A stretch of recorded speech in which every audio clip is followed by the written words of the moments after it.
Jelly is lonely. And of course, I mean, jelly people are lonely. Jealous people, that is. Actual jelly people are never lonely because they're sweet, and sticky, and people either want to lick them or are stuck to them. And that's weird, so I'm going to stop. But sometimes it's easy to avoid being jealous of someone, particularly when they're really good at something that you're super bad at.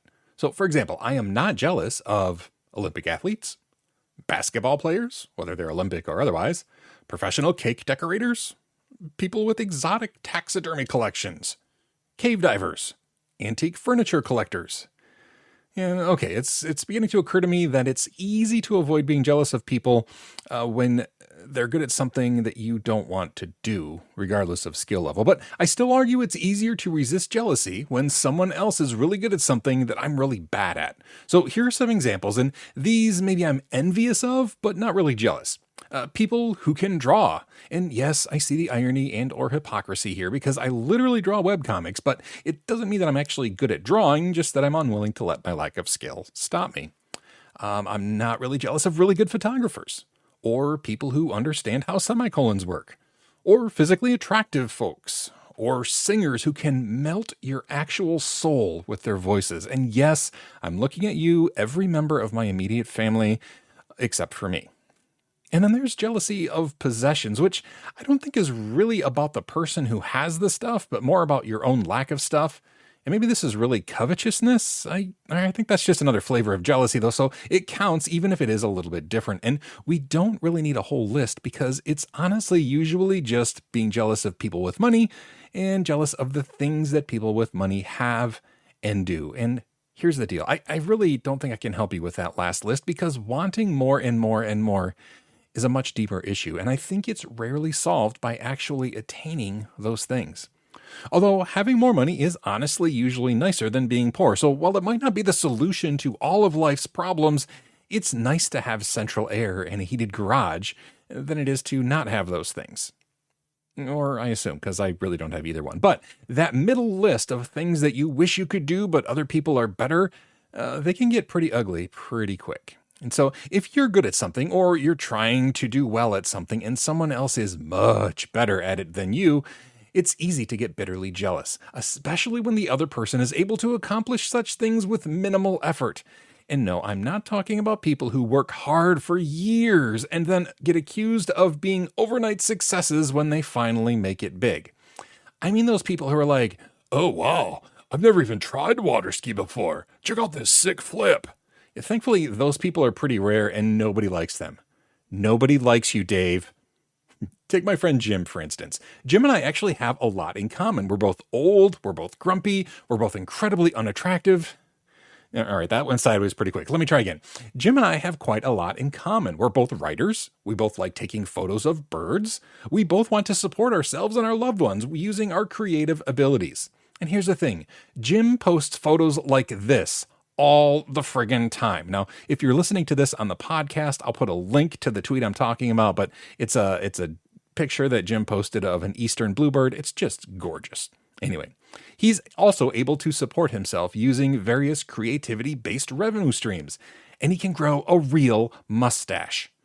It'd be easy for me to be jealous of what he's accomplished, even though I know that he's worked years to build the skill required to do what he does. Because that's the thing, jealousy isn't rational. And it's not even about the other person. Jealousy is frustration and disappointment in yourself and your situation. And to come back to my original point, jealousy is very lonely. And I use Jim as an example here because I'm not actually jealous of his accomplishments. I'm honestly super happy for him. But there are people who turn me green on a regular basis. And I'm not going to specifically mention any of them here because giving light to those demons only makes them stronger. And folks might be here and they might tell me like, oh, you're so much better than them. They suck. Or, you really shouldn't compare yourself to other people. And those responses aren't really helpful, even if they are true. Freaking Dave. Because jealousy isn't rational. So what I do, and what I recommend everyone consider their own version of, is to steal from those people. I should probably elaborate. How to steal like a winner. The nice thing about other people getting successful before you is that you can learn from all the bad choices they made along the way. This actually works for both of those people you're jealous of and those people that you're not. For example, if he could do it over again, Jim would probably never befriend that annoying guy from Michigan.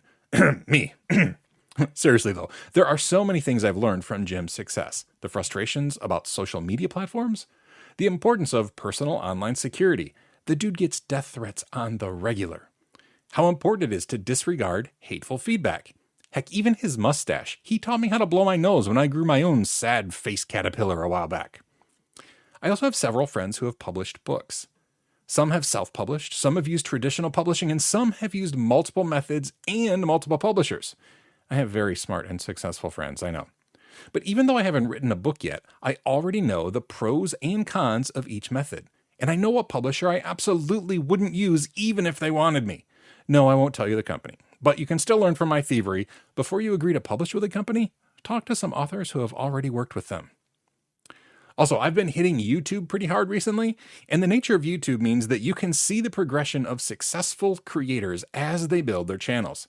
Now, I know a few personally, but even if you don't know the individual people, you can see what things work for them and what things don't. This has been one of the most invaluable things for me because I have learned that I really hate the narrow niche required for YouTube success. That doesn't mean I can't be successful on YouTube, but it means I have to put energies elsewhere too. This blog, for instance, and my review blog, and various podcasts I contribute to, and secondary YouTube channels, and silly tweets, and webcomics, and all those things help me to niche down in my main YouTube channel without feeling like I'm stifling myself. I wouldn't have known any of that if I didn't watch other successful creators and how they managed to be successful. So we can learn so much from those who are ahead of us, even if they frogged us on the way to getting there. So from the people I don't like, I learn what not to do. And from those I strive to emulate, I learn from their successes and their failures. Heck, in many ways, it's better to let people blaze the trail so it's easier for you to get to where they're going and let them stumble along the way. But even that isn't the healthiest way, in my opinion, to deal with jealousy. Just enjoy the beauty. And this isn't as difficult as it sounds. If we can focus on appreciating how well other people do things, we can pretty quickly turn our jealousy into admiration. This even works for if the people don't quote-unquote deserve it, in your opinion. Thank goodness they got lucky, right? Otherwise they'd be struggling forever. Those photos you wish you could take, hey, at least you're getting to look at them. Photos can be magical, and sure, being able to take them is incredible, but you still get to experience the magic firsthand when you look at someone else's work.